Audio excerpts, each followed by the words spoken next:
Pernah gak sih kalian bertanya-tanya kenapa es krim tetap lembut dan creamy meskipun disimpan di freezer? Padahal es batu itu teksturnya keras kalau didiamkan di freezer. Tapi kalau misalnya es krim malah lembut dan gampang disendok. Padahal sama-sama didinginkan, tapi teksturnya bisa beda banget. Ternyata itu tuh terjadi konsep kimia yang namanya sifat kualitatif larutan. Dan hari ini kita akan membahas Mengapa es krim gak pernah beku keras?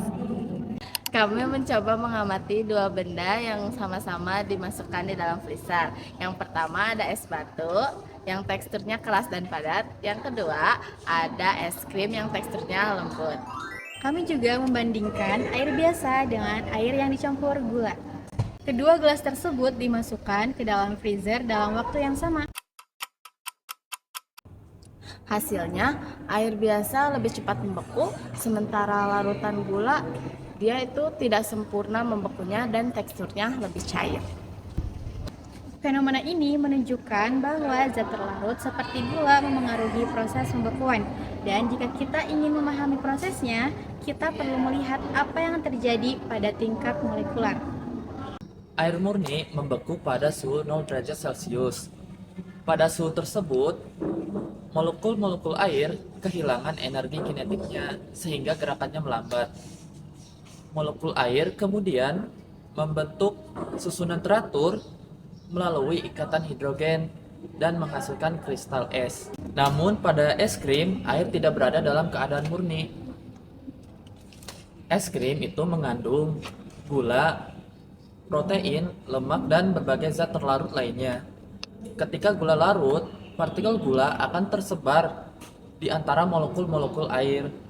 Partikel-partikel ini nantinya tuh mengganggu molekul air untuk membentuk kristal es yang sempurna.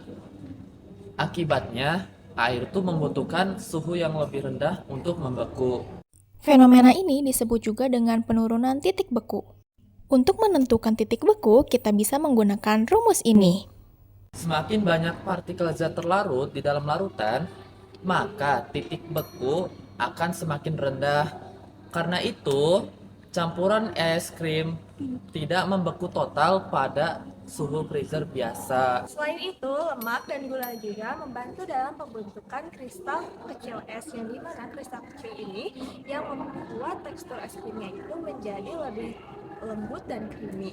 Nah, kalau misalnya kristal es yang dihasilkan itu besar, maka teksturnya akan terasa lebih keras dan kasar.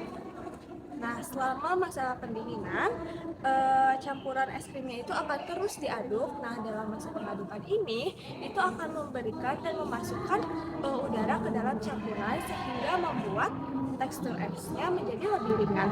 Jadi, alasan es krim itu tidak membeku keras karena adanya zat terlarut yang ada dalam campuran yang mampu menghambat pembentukan kristal es besar terhadap penurunan titik beku. Konsep penurunan titik beku tidak hanya berlaku pada es krim loh, tetapi berlaku juga di industri pangan. Nah, prinsip ini diterapkan untuk menjaga kualitas makanan. Teknologi pangan ini memungkinkan untuk menjaga makanan agar tetap tahan lama. Hal ini juga berhubungan dengan aspek berkelanjutan agar kita tidak membuang-buang makanan. Namun, di sisi lain, penggunaan freezer dan cold storage memerlukan energi listrik yang lebih besar.